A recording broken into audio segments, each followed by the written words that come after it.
All right. Thank you so much for everyone for coming out tonight. And my name is P.Wade Ross. I'm with Texas Small Farmers and Ranchers Community-Based Organization, and I'll be serving as your moderator. So very excited to share some information that we have here for you. Before we get going, have just a few housekeeping items, especially for those of you who are joining us for the first time. First off, you are automatically muted for this event. So only today's presenters that you see on camera are actually showing. So I know that it's many of you have spent a long days after work, and if you need to grab a bite, don't worry, we can't see you. So enjoy that. We do encourage you to use the chat anyway. So if you have any comments or anything like that as we go, feel free to join in the chat. It's great for networking there. Also, we will be holding a Q&A section towards the end, so be ready for that. And we'll do our best not to go beyond 7:30 so you can get back to your families. Lastly, just want to let you know that this event is being recorded, so we will be sending out within the next few days or so a copy of the recording, and we do encourage you to not only re-listen to the recording, but also share with any community members, anyone you know out there who maybe was not able to attend tonight. So many of you actually had the opportunity to join us for last month's presentation, which was titled Hold On to Your Land. And the feedback that we received from many of you pretty much led to today's topic, which is improve and regenerate your land. In short, many landowners of color are seeking information and resources to achieve their goals, but not quite sure how to go about that. So matter of fact, we did receive a call just a few days ago from a landowner in East Texas who was seeking some information to improve his land. So he started calling around. Problem is that as a new farmer, even though he was a landowner for years, not really knowing what he didn't know about the process, it resulted in a lot of frustration for him because he wasn't really receiving the direction he was seeking, and he was having some trouble verbalizing exactly what that was. So this is why we're bringing you here tonight to have this knowledge forum, and we'll have more of these as well upon your request. We brought in some area experts who will be providing pretty much an overview of the resources and programs that are available out there. So we did, understanding that many of us are coming from a variety of situations and circumstances, we have asked these presenters to talk to us like we're 4-year-olds, to assume that we know nothing about the process and the terminology in an effort to meet us, each of us on this call where we are, so we can have a better understanding of where each of our needs fits into some of the services that they provide. So as we move along through the event, just only have one tip for you, and that's to get in the habit of writing things down. Anytime you hear some terminology or maybe a phrase that you don't quite understand, we have to start learning the language and know that this has been a tool for decades against those who look like you and us when it comes to getting things done. A lot of these things are rooted in the language and the paperwork, and the reality is that they understand that if we don't quite understand the language traditionally, as people of color, we've stayed away from it. And really, we have to start leaning into that. We can no longer really afford to be intimidated by words and phrases. So understanding that that's been used against us for decades, we have to counteract that by leaning in, getting the information. If we don't understand it, let's find it out. There's enough technology out here at our fingertips with our cell phones. We can find information out, or we can make a phone call. But let's not shy away from it, because that's what's been a big part of what's been keeping us from getting what we deserve. So I won't beat that dead horse any longer. But with that said, before we do bring on our presenters, I do want to share with you, to introduce actually another special guest that we invited on to say a few words, and that is Mr. J.B. Martin. J.B. Martin was recently named the Deputy State Conservationist for USDA Natural Resource Conservation Service. It had a lot to say there, so we'll just call that NRCS for the duration of this event. But he's headquartered out of Temple, Texas. Mr. Martin was born and raised in Crystal Spring, Mississippi, and he's married and has a daughter. He received his bachelor's degree in agriculture economics out of Alcorn State University.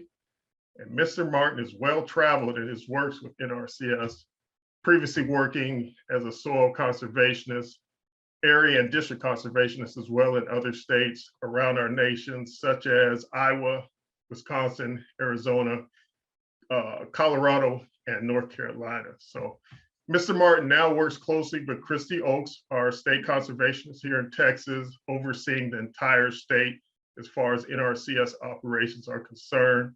And his main role is to really provide the leadership in helping agricultural producers like you and I protect natural resources and at the same time help feed our communities. So Mr. Martin, thank you so much for joining us. The floor is yours. Thank you, sir. I'm trying to let my camera connect. I'm having some difficulties in that. No worries. You can go as you are.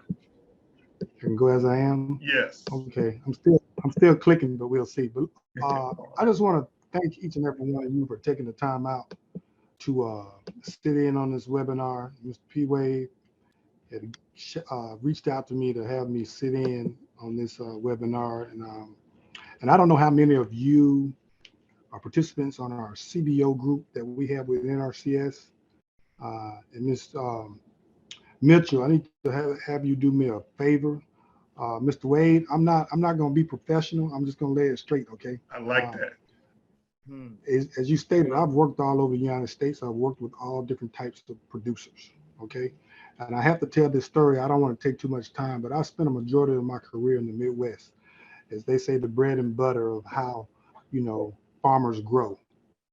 That's true. That's true. However, where it was born, particularly in the Southeast, right? So what I'm trying to say is, when I went to North Carolina, that was my first opportunity working with people of color. When I say people of color, as you said, Mr. Ross, people that look like you and I. Now, I've worked with Hispanics, I work with Asians, I work with plenty of Native Americans, okay? But to have an opportunity to work with people that look like you is very unique, very special, very meaningful. I didn't grow up on a farm, but my dad raised us on a very large, almost 2-acre garden, okay?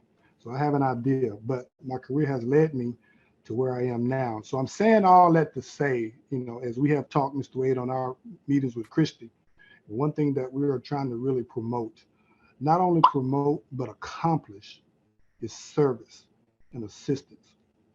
I can get into the litany of programs that USDA and NRCS has, but that's not going to do anybody any good if you don't get no service, if you don't get no assistance from our local field offices, okay? And so I was tasked with asking you, Mr. Ross, from this group, we had talked about identifying POCs, point of contacts, for those HU areas, right? And I have a little qualm with that, and I told our staff about that, right? And I need everybody to hear me out, and I'm laying a roadmap for this process. I said, why we need point of contacts for our historically underserved areas, because that's the role and responsibility of the field office, right? And I know that, and some people agree with me on that, but I know, once again, assistance and service is not being rendered everywhere, correct? So we're going to work on providing those POCs, but what I'm leading to say, for everyone on the call, if there's any situation where you're not getting the services that you should be getting, you need to let us know. And I'm working on a one-pager to break down the layout of our structure by the zones. And some of you that are participating and have some of your folks participating in USDA programs, you probably know some of that or familiar with some of that process, but we want to kind of try to lay it out to assist you in that, because I just had a conversation with one of our assistant field ops in Zone 2 in San Angelo that, we have some issues with FSA, which not making, eligibility a requirement in particular areas across the state, which that shouldn't be the case, because you have to meet eligibility requirements to participate in our programs. So we're trying to rectify a lot of that. And we're trying to eliminate the excuses. Right? Everybody's busy, right? In this time and day and age, everybody's busy. So we're trying to identify, means and resources to help alleviate some stresses. We just hired a new outreach coordinator. We'll be getting with them to lay out a plan, a structure, strategy to make sure that we meet the needs of folks throughout the state. I've heard a lot about the state of Texas, and actually being here in a different capacity, different role before I got to the state office, is very unique, it's very massive, very resourceful, but everybody doesn't have the benefit. And we want to make sure we give that opportunity to each and every one of the people that you represent to participate in our programs, whatever case that may be. And I would like to say that if any of the additional folks on the call that have groups like Mr. P.Wade, if you want us to participate in those, we'd be more than willing to do that, because we have a lot of interesting things going on currently. And I know if any of you have heard about the Climate Smart pilot program that we have that just came out by way of the secretary. I've never seen anything like it. I'm not sure how this is going to play out, but the only thing I tell you that is designated to implement climate smart practices, which cover anything from cover crops, no-till, nutrient management, buffers, feed management, agroforestry, increase on-site carbon storage, just the litany of practices, right? And small businesses are eligible. And the first funding pool is scheduled to begin April 1st. And the second funding pool is scheduled for May 27th. And Ms. Mitchell, I'm going to send you this. I don't know if I have your email, but I want to send you this to have you send this out to the group.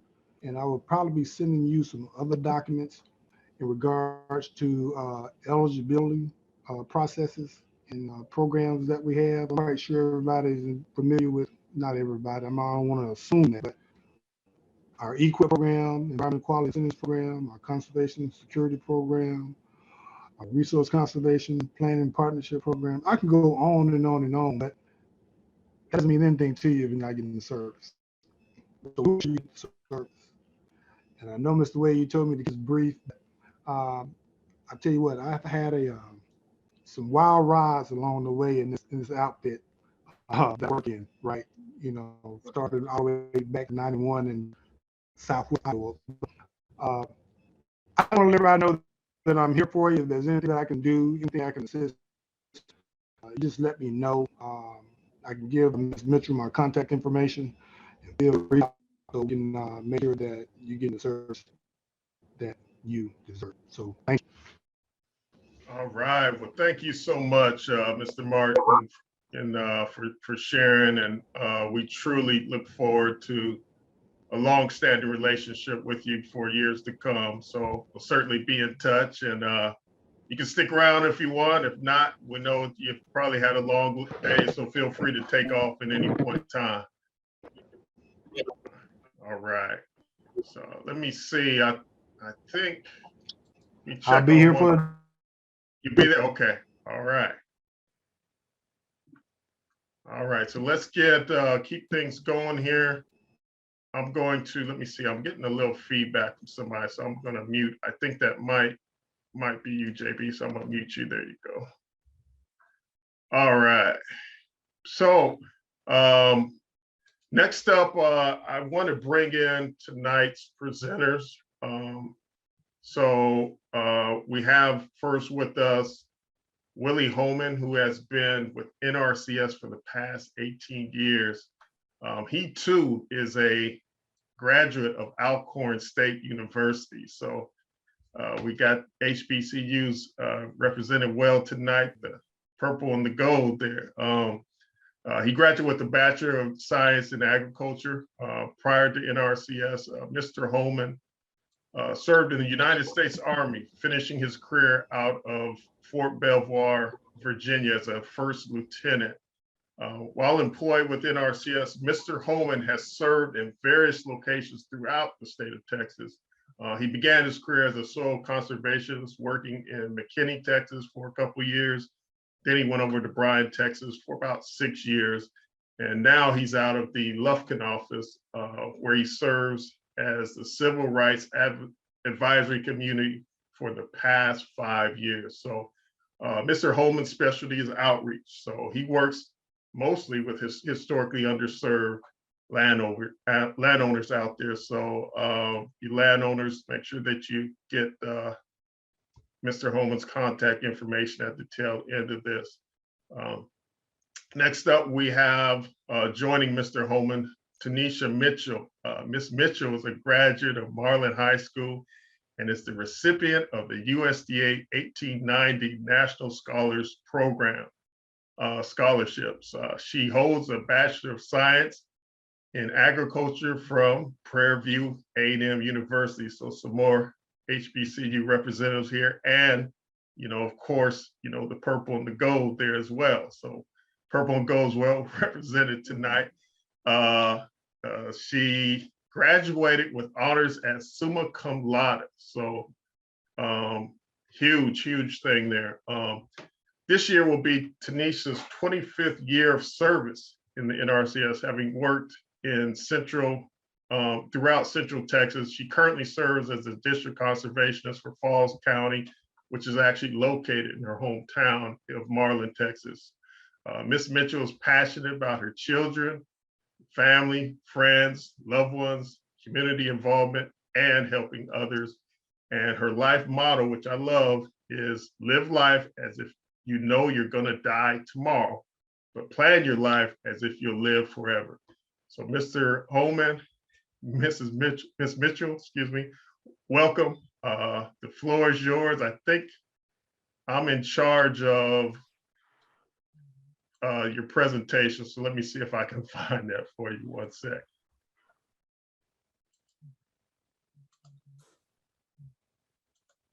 I think we're there. We're there? Yes. All right. Okay. Well, Mr. Ross, thank you for that wonderful introduction. And Tanisha, thank you too for being here also. I get started here. What I want to talk to you about,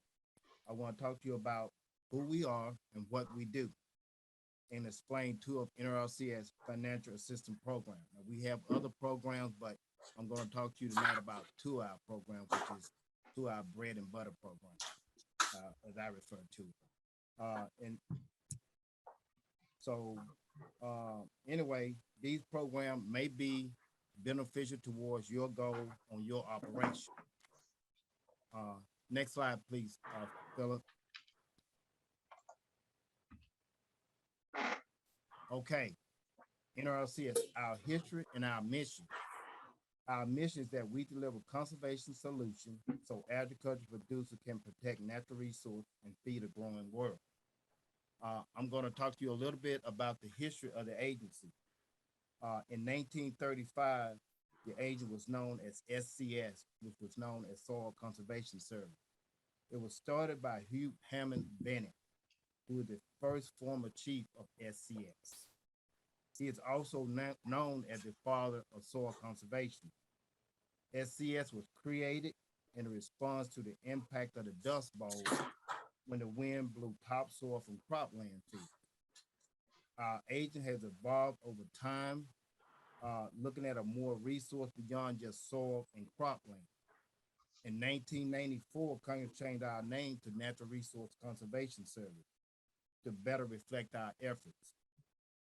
Bottom line, a growing wide world population demand more of natural resource, and our agent looks toward supporting American producers in an effort to keep our production in a sustainable way. We partner with both local, state, and federal agencies including soil and water conservation service throughout the nation. Since we partner with local government and we work with private land, a state like Texas is ideal. We lead the nation in private working land. Approximately 83% of Texas is privately owned.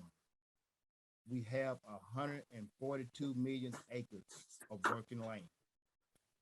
Next slide, please.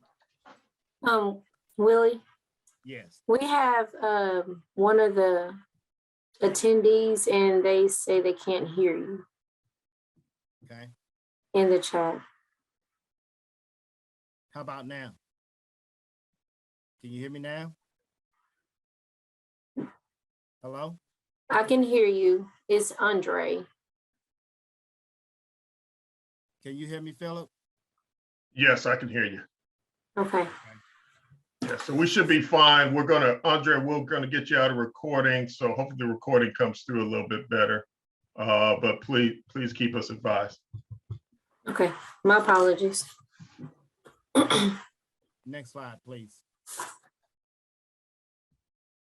Okay. What do NRCS do? We do technical assistance. The NRCS can come to your property.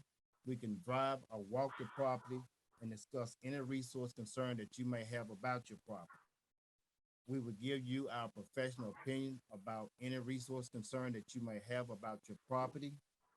We can give you a map of the property, and this map will show you the field numbers, the acres in the field, the farm and tract number, the soil type in each field, and these things are free to you at no charge.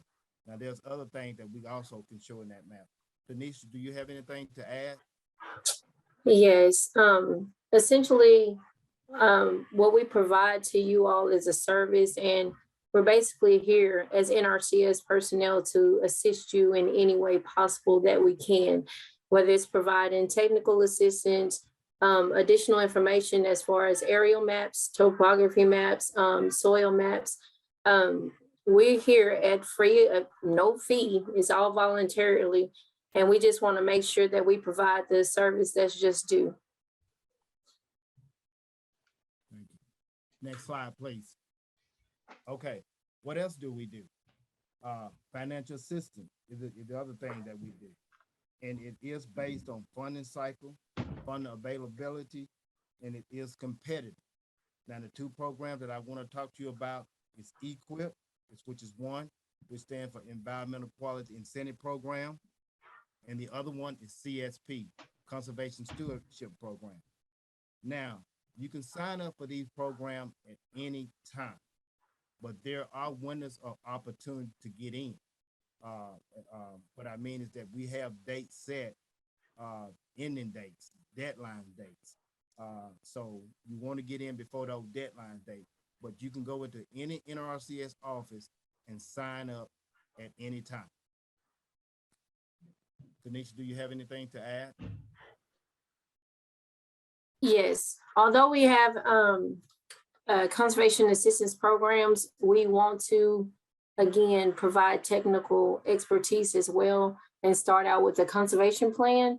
We want to meet with you on the ground, put boots on the ground and see what your objectives are as a landowner. And then let's not put the cart before the horse and just go out and make an application. We would like to work with you as a landowner to get your objectives, to see what it is that you want to do on that piece of property, and let that plan work itself out. And with that plan, we provide design, layout, construction, management. There's a lot to it, but that's the key starting point. Okay. Next slide, please. Okay, Environmental Quality Incentive Program. The goal is to address natural resource concern and deliver environmental benefit.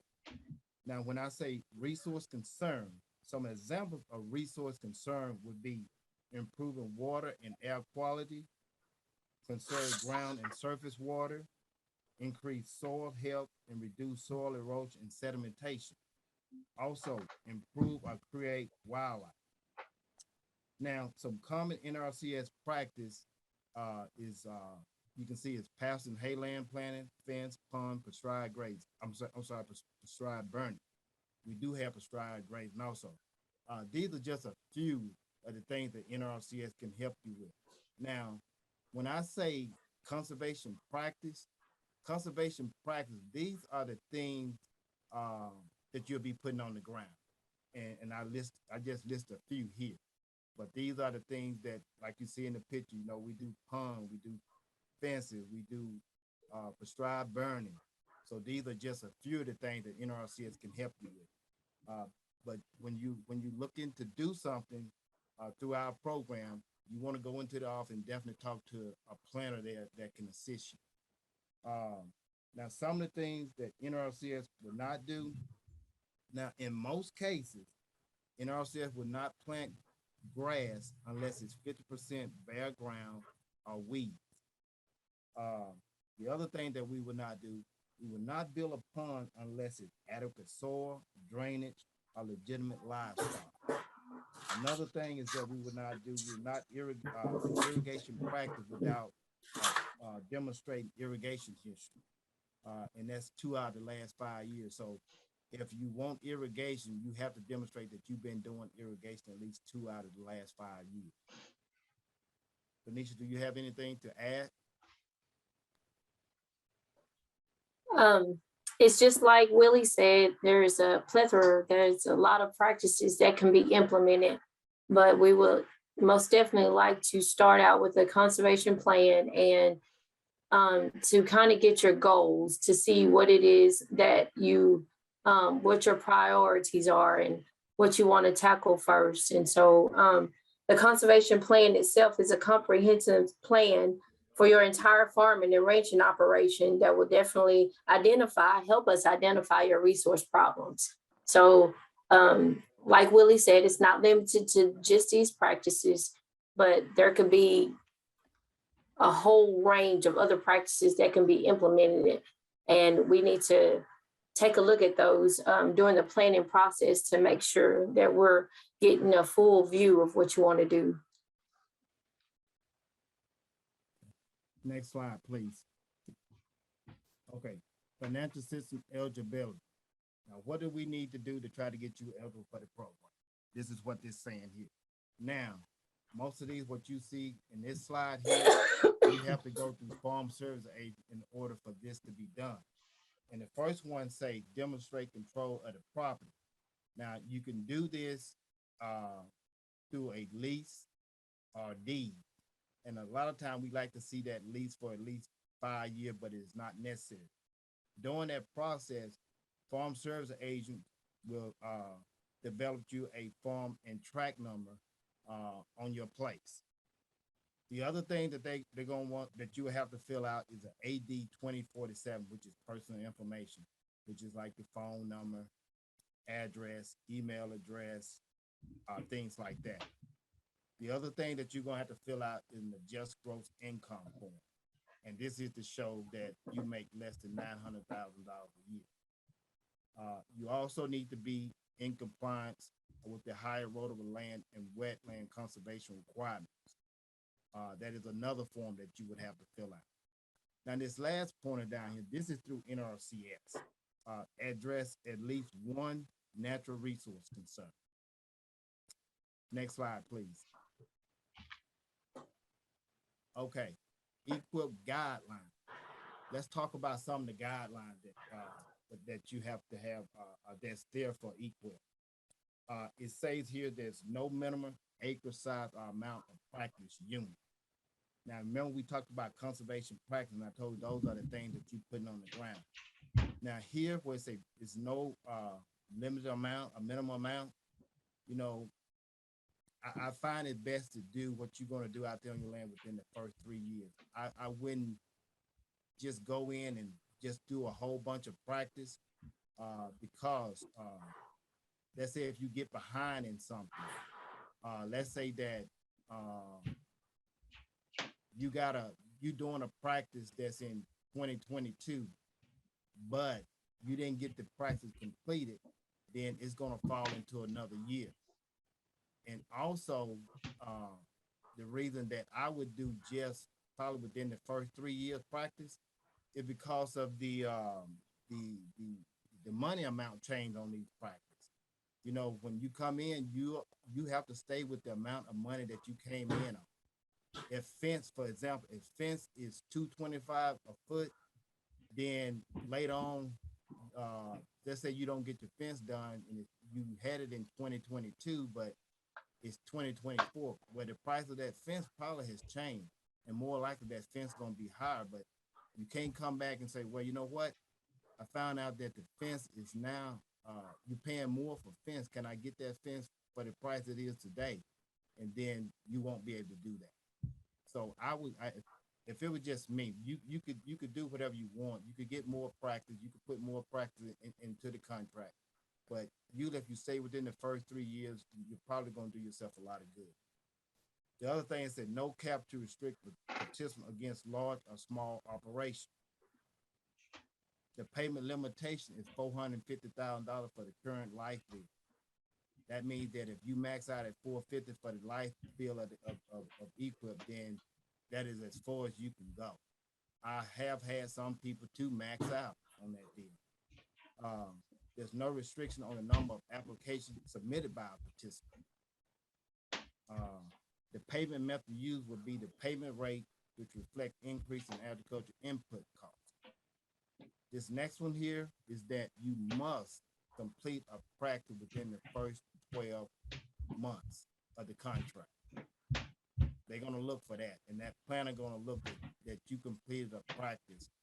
This is once it becomes a contract, not in the application stage. But once it becomes a contract, they're gonna look that you completed a practice within the first 12 months. The high payment rate for historically underserved. So there's a high payment rate for historically underserved, and I'm gonna talk to you a little more in depth on that in some of the later slides. Tanisha, do you have anything to add? Yes, sir. While there's no restrictions on the number of applications that you could submit, you would like to be mindful that if you submit multiple applications, that if multiple are funded during that time, that you will be implemented. Say, for instance, you do 3 applications and 2 of them are funded. If you are contracted, then you will have to implement both of those contracts at the same time. And the same rules apply. You'll have to complete something within the first 12 months of practice, implementation of a practice within the first 12 months of that contract. So you just want to be mindful and really prioritize what's important to you. Set goals of 1 year, 2 year, 3 year goals of what you want to get done and what tract and what portion of the property. You want to set those goals, because if you don't, you'll find yourself with multiple contracts and not able to implement them. And like Willie said, you'll be in these contracts for years, and then you'll be saying, well, this is not paying enough. And while we are assisting, we do have payment rates. It's only to assist you. It's not to always pay for the entire amount of the installation of that practice. And so we just want to make sure that that's understood. It's just a little help. I always tell people it's just a little help. That way you're not in the expectation of it covering the entire amount. As we know right now, materials and everything else are going through the roof.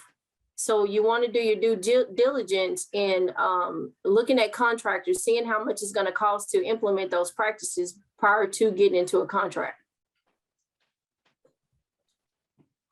Next slide, please. Okay, the EQIP process. Tanisha kind of mentioned some of these earlier. Now, the EQIP process. Now, what we're going to do to get you through the process, and she talked about this. The first step in the EQIP process is planning. We want to try to get you develop a conservation plan that meets your resource concerns and goals. The next step is that you will fill out an application, which is the CPA 1200 EQIP application. The eligibility, again, this is through Farm Service Agent. They're going to look that you have a deed or lease agreement ensuring that you have control of the property and develop a farm and tract map. The next step is the ranking. And the way this works is that it's the practice that you're doing out there on the ground is going to populate person in our computer system. And those person get answered. And let's say, for example, that Mr. Ross, his application was ranked as 85. And Mr. Martin's application was ranked as 75. Then Mr. Ross would get into the program first because he ranked high. And the way the system works is that, let's say if Mr. Ross' contract is $50,000 and that money is taken off until the fund is depleted. So the high number gets in first until the money is depleted. Next slide, please.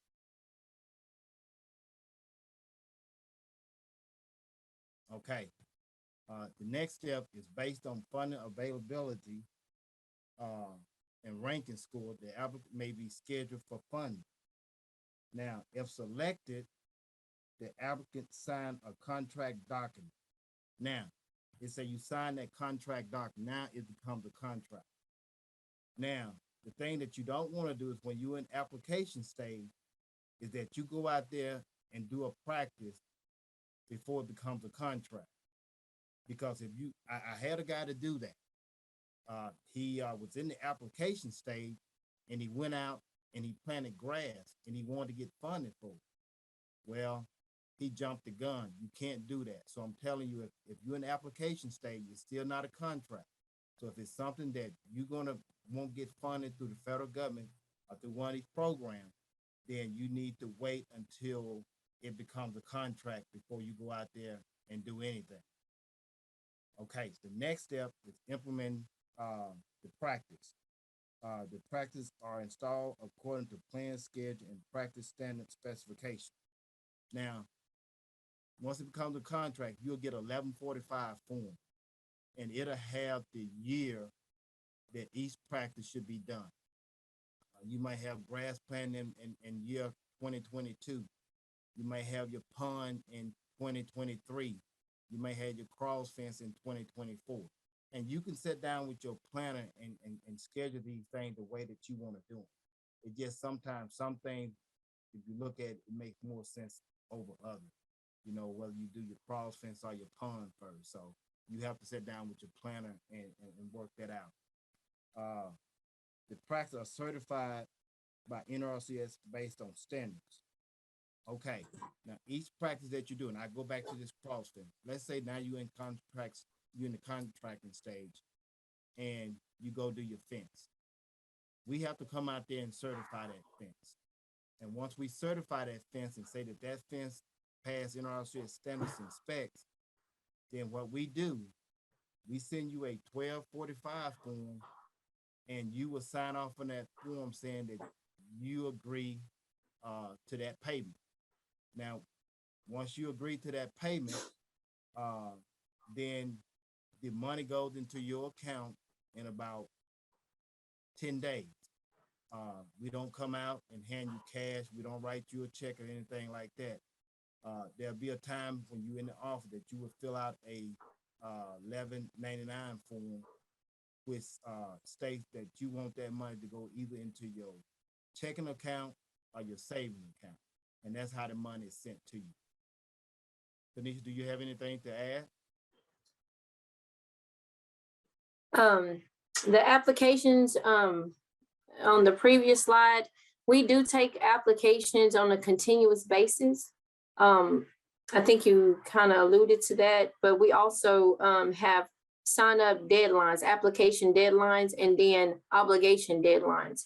And as Willie was talking about implementing the practices, you want to make sure, definitely sure that you read your 1155, which is your conservation schedule of operations, and ensure that when implementing these practices, the specifications that you have to go by. If you don't understand something, it's at that point that you start asking questions, because if you implement them at if you implement them and they're implemented wrong, you could not be paid on for those practices that are installed.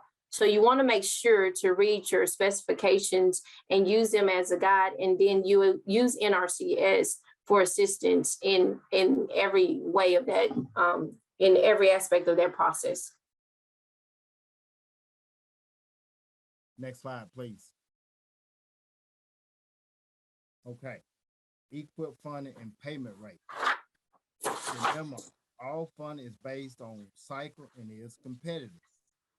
But a portion of the equip funding is for applicants who self-certify as social disadvantaged group, beginning farm and ranching.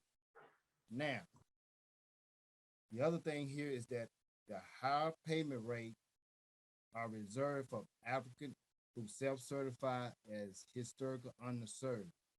Again, you get a higher payment rate, and these are the that you can check on box 3B, I do believe now in the application.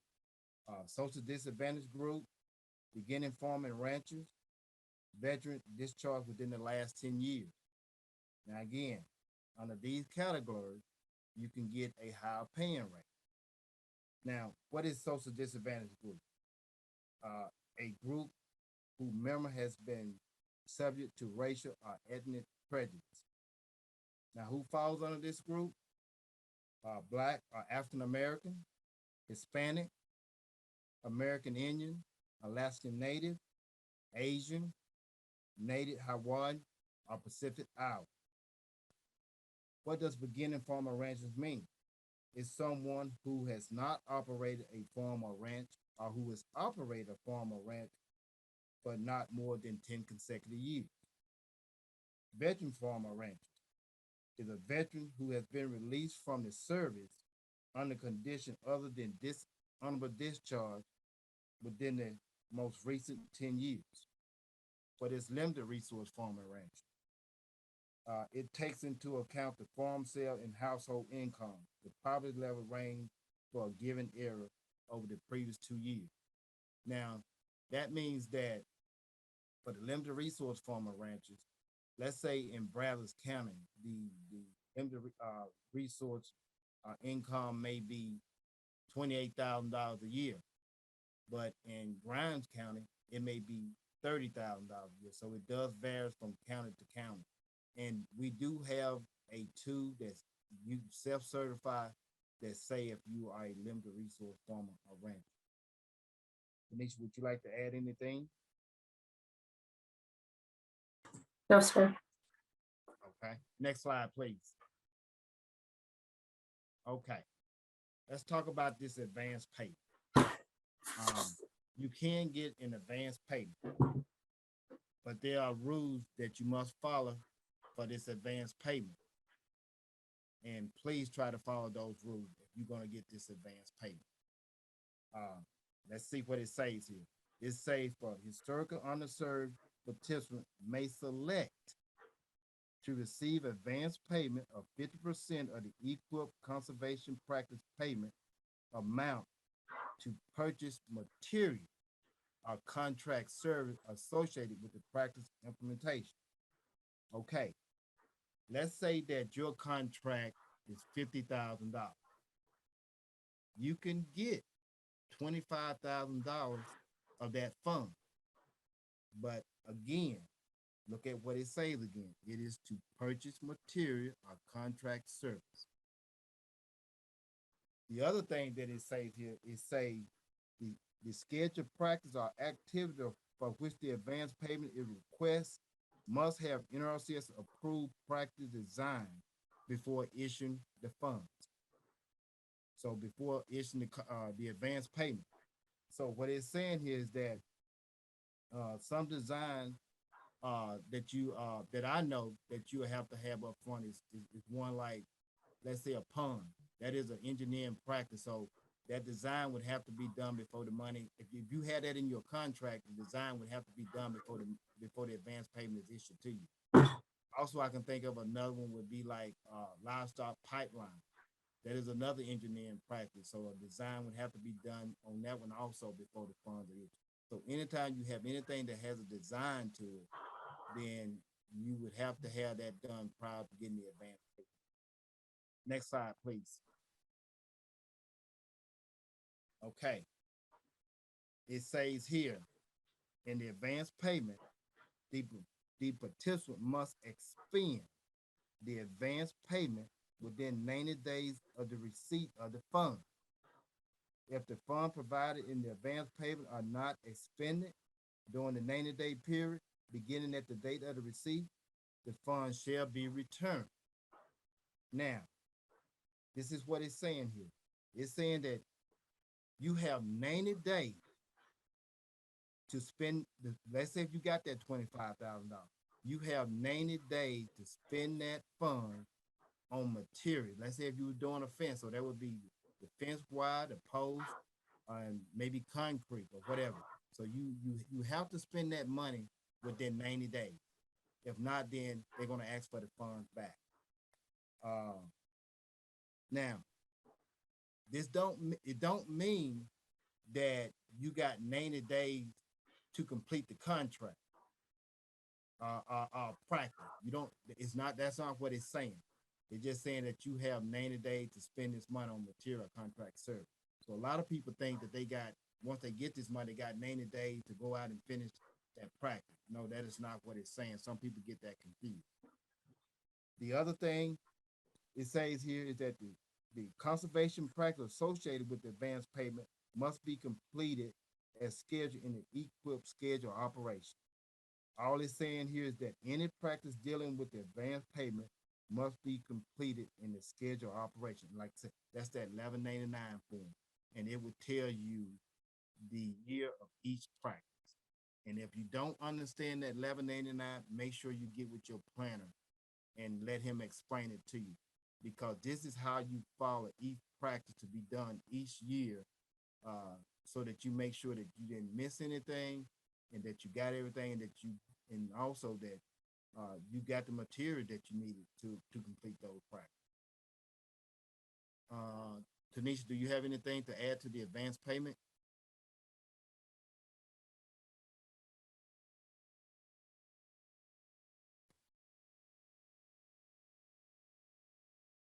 Can you guys hear Tanisha? I'm sorry. The 1155, the schedule of operations is very important. And it's going to be based on the exact quantifiable units of those practices. So you want to make sure that even though a lot of times we do estimates in the schedule of operations. Well, people think they're going to be paid based off those estimates. The quantifiable is what's actually on the ground and what's actually going to be done.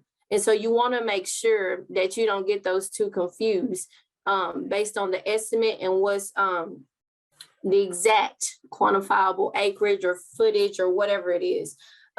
You also want to make sure to have your documentation for the practices for the materials, for any services rendered. You want to make sure that you have the documentation to submit.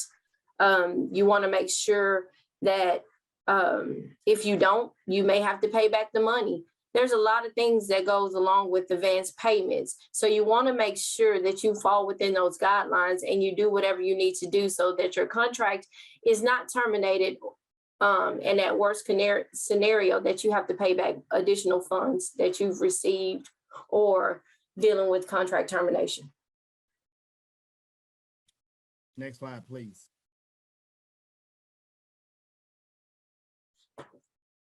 Okay, the next program that I'm going to talk to you about, and Tanisha's going to go more in depth on this one, Conservation Stewardship Program. The goal is to maintain and improve resource condition by implementing additional conservation activity. CSP is all about meeting the threshold and moving the needle in a positive direction with respect to conservation benefits. Tanisha, can you expand on the Conservation Stewardship Program, please? Yes, the Conservation Stewardship Program offers technical assistance and financial assistance to help agricultural and producers to take their conservation efforts to the next level,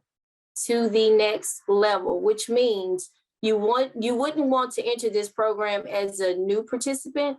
You want to already have a conservation plan on file and be working to implement those things, because it's more for to expand on existing conservation efforts to achieve a higher level of environmental stewardship.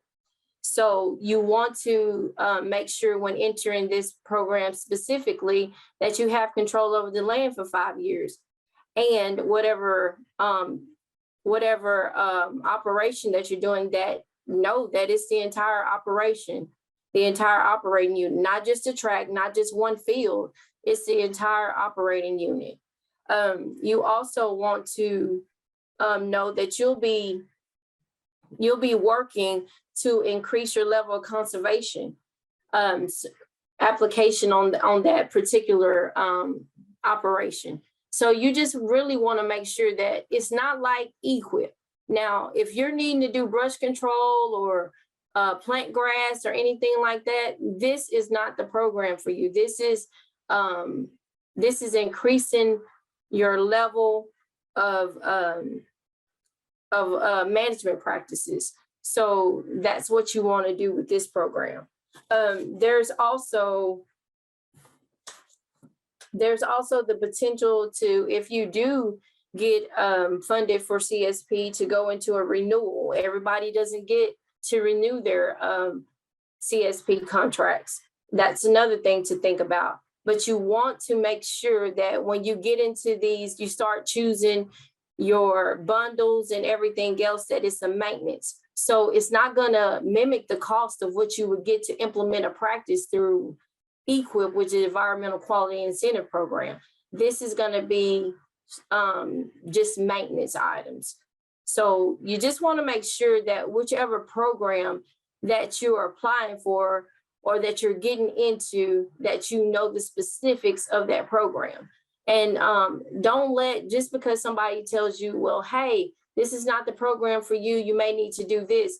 Don't count it as somebody just denying you. It's just that we typically see more behind the scenes. So if you're doing maintenance, this is the program for you. Entire operating unit, this is the program for you. Now, if you're just a beginner and you're wanting to just do some improvements, this may not be for you. Conservation planning is going to be essential, and we can help you, but it helps us more if you can help us with identifying your problems, your objectives, and determine your resource inventory needs. We have 9 steps of planning that we have to go through. So the more you can assist us, the more we can help you. Next slide, please. Okay, some tips for success. Review the application and contract opinion. Make sure you read that opinion.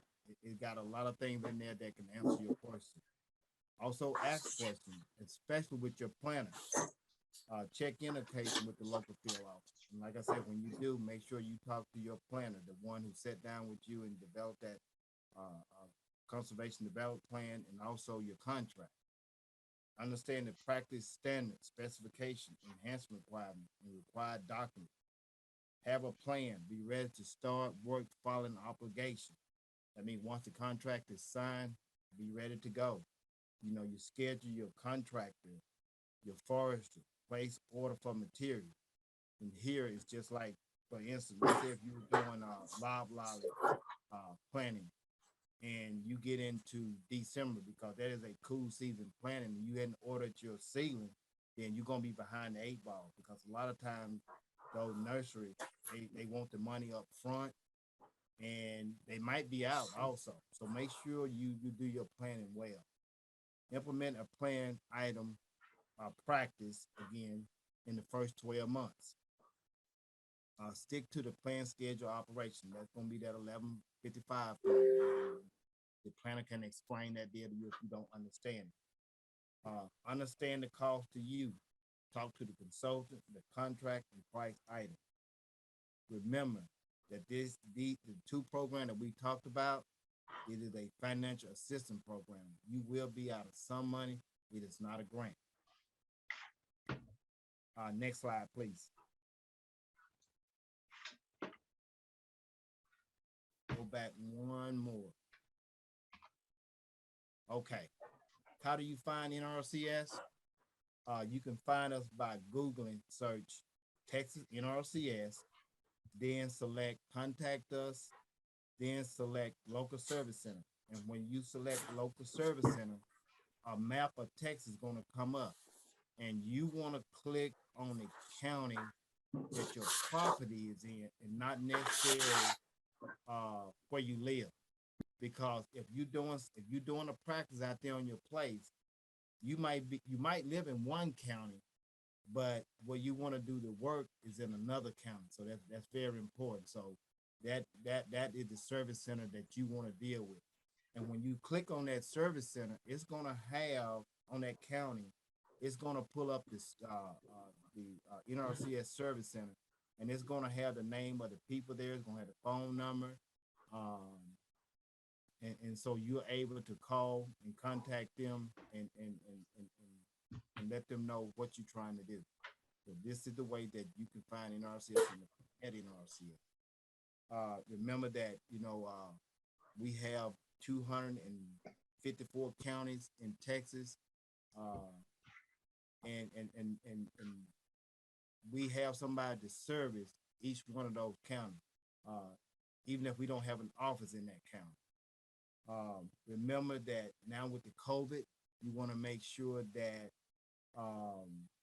you call the office ahead of time, because we also out in the field a lot, but due to COVID, the office somebody could not be there. And so I wouldn't want you to waste your time driving 50 miles and you get there and no one is there. Next slide, please. Okay. And next slide. All right, I think that brings us up to the Q&A portion of our event here. So what I'm going to do for all attendees, please feel free. And right next to the chat bar, you'll see the Q&A. If you have any direct questions, please type that in. And as we wait for some of the questions to come in, I'm going to direct a few questions to Tanisha and Willie. So this one, just to get things started off, what would you say are some of the most common pain points or barriers or pitfalls that you're seeing amongst farmers of color as it relates to NRCS programs?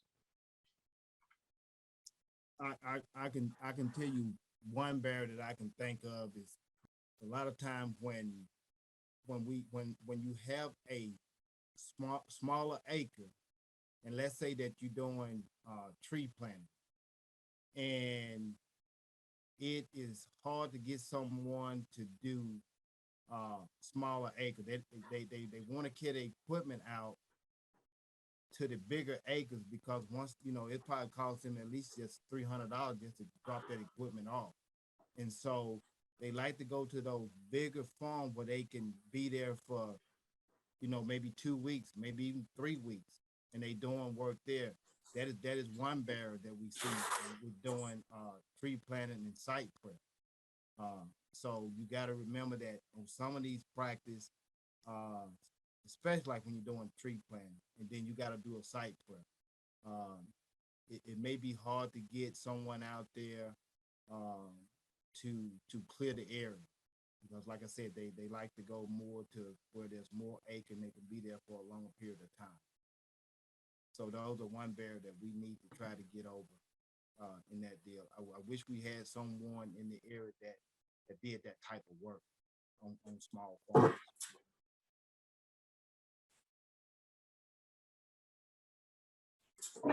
Okay, some barriers that I see is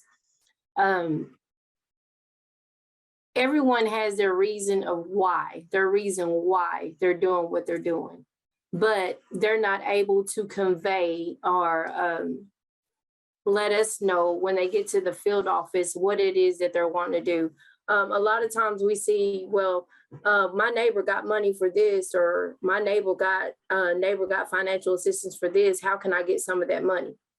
And it comes down to a money thing and not objective or a planning or prioritizing what it is essentially what you want to do on that operating unit. You hadn't sat at the table and just really put pen to paper to see what it is that you want to do to that operation. And so a lot of times when people come in, it's just that they want us to figure it out for them. Another thing is the eligibility. A lot of stuff is landlocked because of the heirs. And so a lot of times you have issues with the eligibility of that particular application or incomplete eligibility.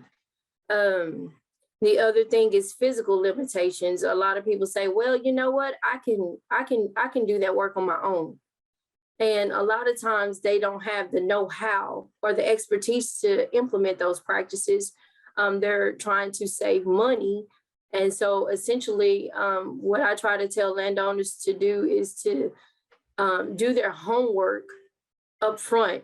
Do your homework and see how much it's going to cost you, or get an estimate of how much it's going to cost you to get that practice implemented. The other thing is economics. Everybody knows their financial situation. You know what you can handle, you know what you can't handle. So don't get involved in a contract that's way over your head. Again, that goes into planning and prioritizing what it is that you want to get completed, so you're not overextended. And then we're looking at doing modifications or maybe canceling or terminating a contract because when you went into it, you didn't think about all that you were going to have to implement. A lot of times people are gung-ho at application stage, but when it comes to the contracting stage, we don't hear from them anymore. It's like they have this grand celebration that they got a contract, but then after that, when it comes to implementing, it's hard to get a hold of people. So just make sure that you do your due diligence in making sure that all your documentation, your eligibility, bringing in all your forms and everything else, that's done, and that you know what your priorities are and your objectives are, so that you can help us understand what it is to what we need to help you with. All right, appreciate that feedback. Let's go to the next question. It says, do you do outside fences or only inside fencing? Well, let me kind of hit on that. They came out with this fencing deal for boundary fence, but it's only going to be done. The guidance that we have at the field office is that it'll be done only in certain circumstances, and we would have to go to our range management specialist at the zone office first, and then it goes up to the range management specialist at the state office, and then we will come out. At first, we will come out and look at it and see what the scenario is on that boundary fence. We'll take it to the zone range land specialist, and then he'll take it to the state range land specialist, and then we'll all come together and see if you qualify for that boundary fence. We do cross fence all the time, so that has not been a problem. That boundary fence is for rotation of grazing, though. I mean, if you don't have any cows, then you can't do rotation of grazing. And the thing is that the one thing that you need to understand is that when an NRCS person come out, the first thing they're gonna want to know is there a resource concern. If there's no resource concern, then more likely we cannot do that practice. Let's say that you, for example, let's say you want a pond done, but when we get out there, there's no livestock. So what is the resource concern? We don't do pond for recreation. So it's for cattle to drink water, animals to drink water. So if we don't see a resource concern, then a lot of time we could not implement that practice.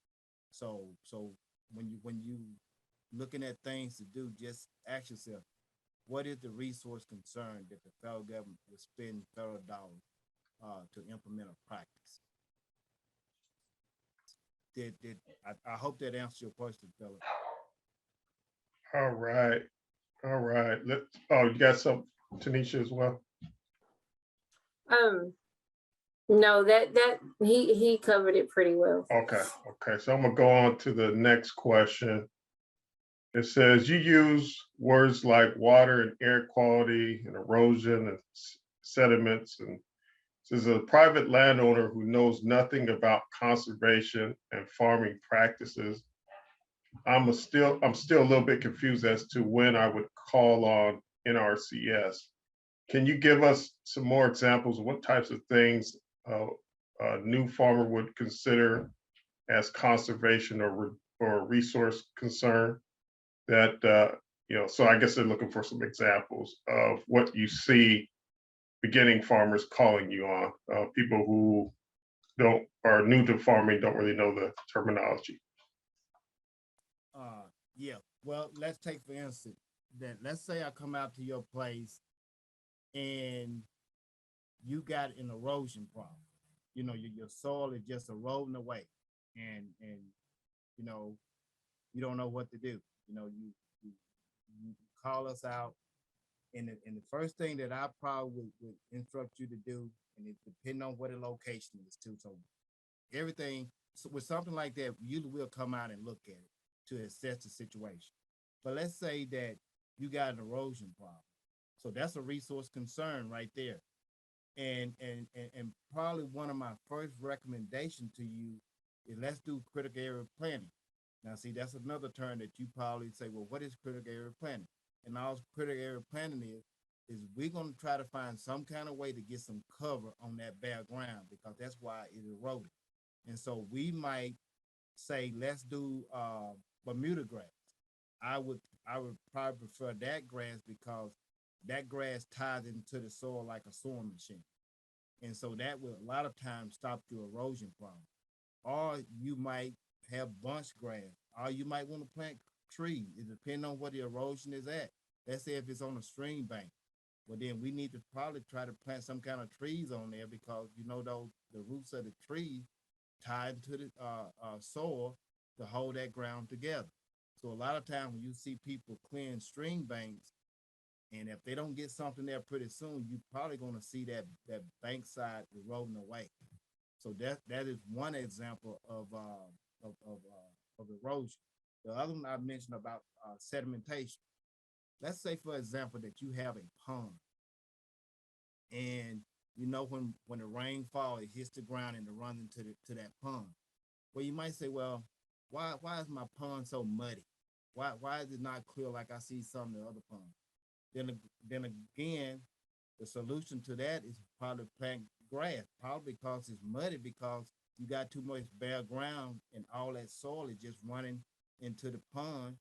And after a while, when your pond was probably 10 feet deep, over the years with the soil and mud running into it, in a couple of years, it's probably only 8 feet deep or 7 feet deep. So there's a resource concern right there. We need to try to do something to clear up your pond.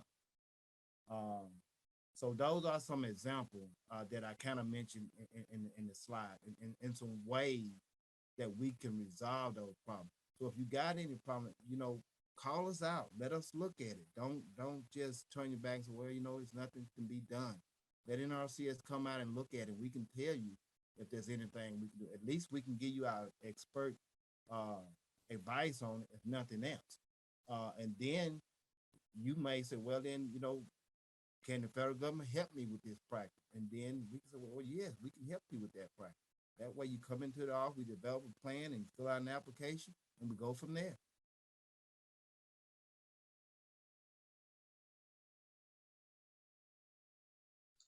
Excellent stuff. I went ahead and put a link in the chat to just some common terminology there used by USDA. So feel free and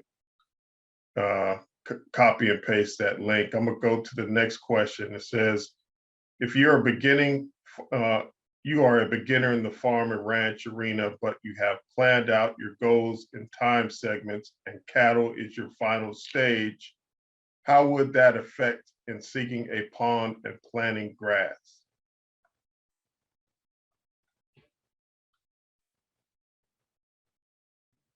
Okay, so let me see if I have this correct.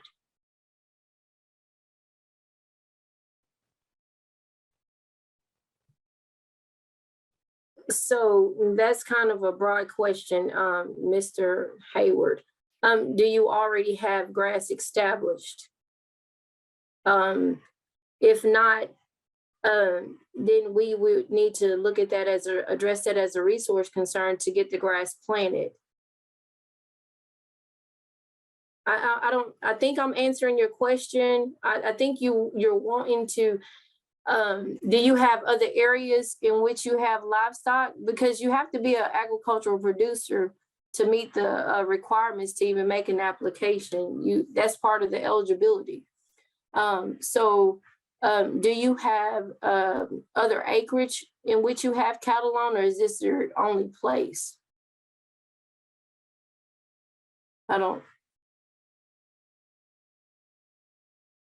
Yes. Okay. So then you're basically improving. So you do have cattle, but you're improving the grass stand in an area where grass is not adequate. If I'm saying that correctly, I can see your yes. Is that true? And for a pond to be implemented, that particular pasture has to have an adequate cover and adequate drainage. We don't want to put a pond somewhere where there's not adequate drainage, or there's a lot of factors that goes into installing the pond, but we want to make sure you have an adequate grass cover and make sure that upstream there's enough grass. We don't want to silt in the tank before it even gets to where you can utilize it. Am I answering your question? I'd have to see more of your operation and your plans to justifiably answer that question correctly. Yeah, yes, you answered the question, but I was more concerned with if I have a few cattle, but the end product I want to have more. So the grass that's there now is more a lot of weeds involved and underbrush. Yes, sir. So I want to see getting the underbrush removed, and it's not, I guess, a brush hog will get it. It's something like mulch or whatever have to get rid of. Okay, and that would go. Now, when you said you've planned your goals out, have you met with the NRCS personnel, a representative? No, I just met someone that was part of the Texas Small Farmers, and he gave me the information, gave me the site to come on, and he came out and talked. But he don't directed me to the right place to go, which I'll go there probably next week. But I wanted to come on this site here and just kind of get some information before I went. Yes, sir.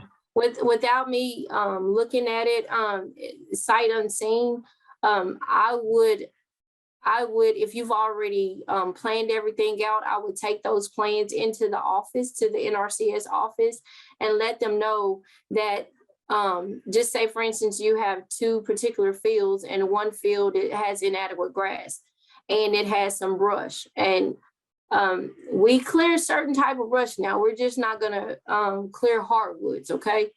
So you wanna make sure that in those areas, we don't wanna cause a resource concern. We don't wanna cause something, say for instance, we're clearing oaks and hardwoods and stuff like that. We don't wanna cause a resource concern by clearing something out and then you having an issue later. Is that okay? Is that good for you? Yeah, man, Okay. I understand that, but If it, it wouldn't be, I guess, trees. It's like it was at one, say 10 years ago, it was pretty good prime land. yes, And sir. the person got older and kind of, neglected, and like a lot of underbrush grew from that. Okay. Yes, sir. I would, I see old abandoned cropland in my area that once it's abandoned, it grows up in mesquite. And so we do a lot of brush management, and then we go into planting. So I guess to answer your question, I want to say yes, that may be something, but again, this is sight unseen. Okay. All right. Thank you. Yes, sir.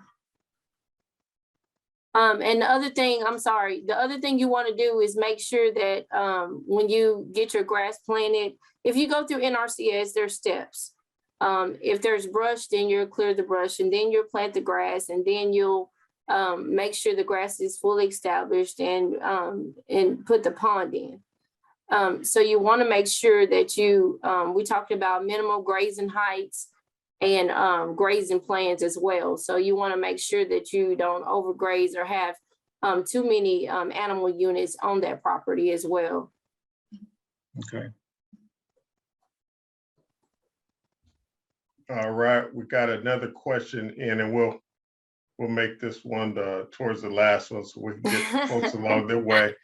It says, since many of the participants are newish, could y'all explain the concept of rotational grazing? Also, who are you rooting for? PVU.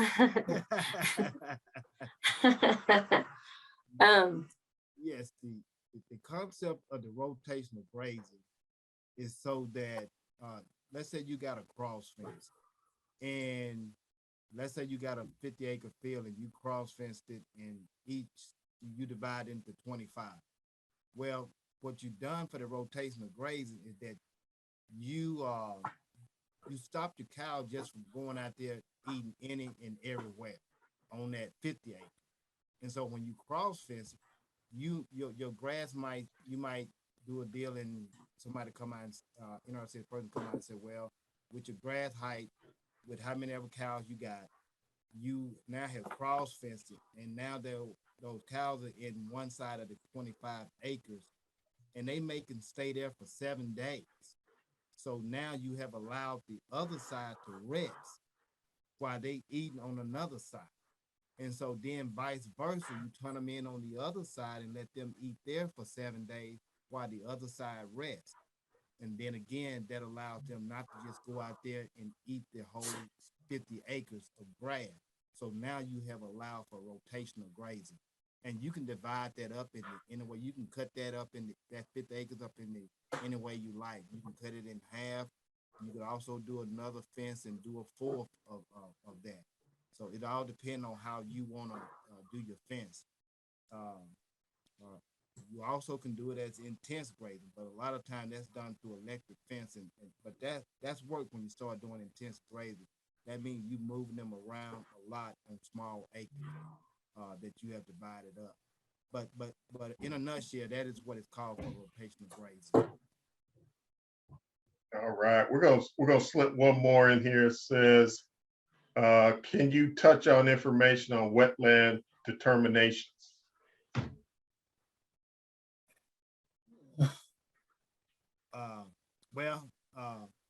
We have a the wetland termination.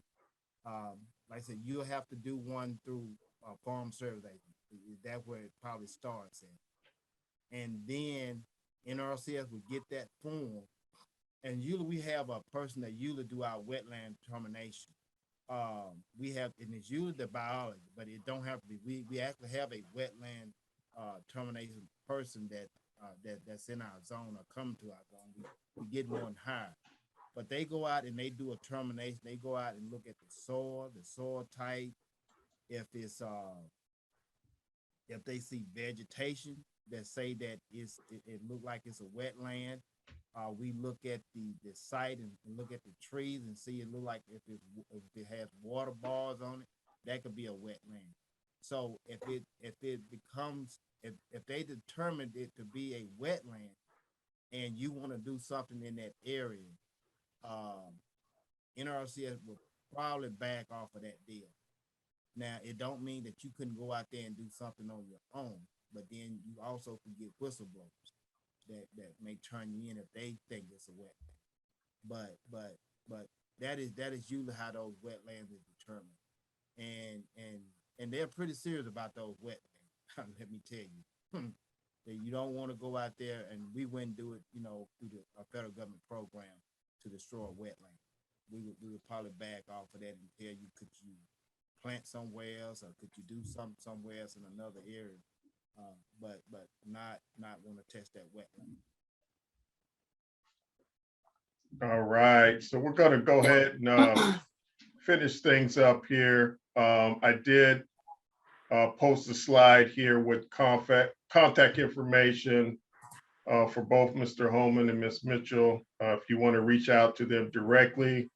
Also posted our organization, that's Texas Small Farmers and Ranchers Community-Based Organization, our email as well as our phone number. As Mr. Holmon mentioned, due to the COVID outbreak, please bear with us, whether you're calling their offices or our offices.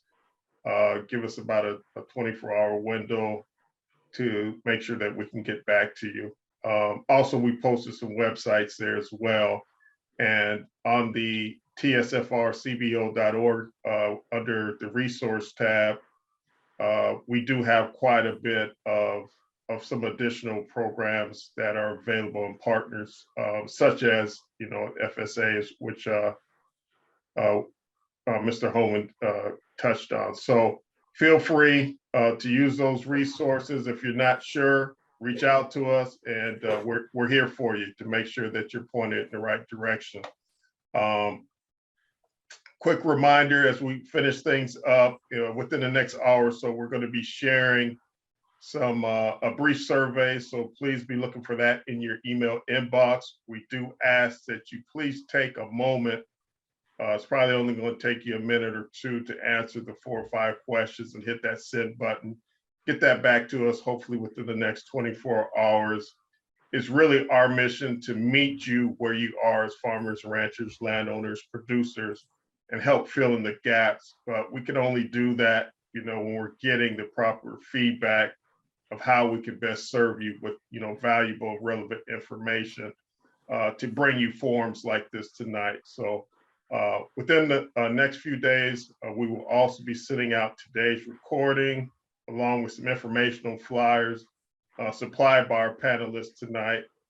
We do encourage you to rewatch this recording. I don't know about you, but I learned a few things, but I know I'm gonna have to go back and catch it. And to be honest with you, that's really the best way to learn, is to go back, be able to hit rewind, pause on things. If you need to re-listen to it again on that particular subject or thing that you might have missed, and usually you're picking up 1 or 2 new nuggets that you didn't get that first time that you sat through that meeting. So we do encourage you to do that.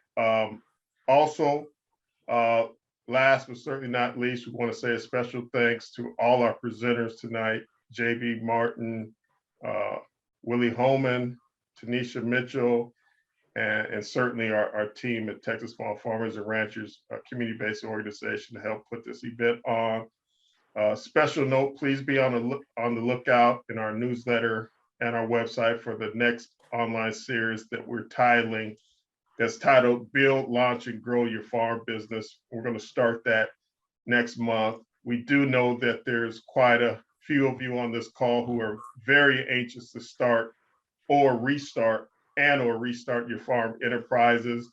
And as much as we're excited for your interest in that, it's really ultra important that you have the proper foundations established and laid up front, so we can see your dreams come true, not just for 6 months or a year, but for generations. That's what we're about. We're about generational wealth and building legacy. So With that, we'll wrap things up. Thanks so much for joining us tonight. God bless. Thank you. Thank you.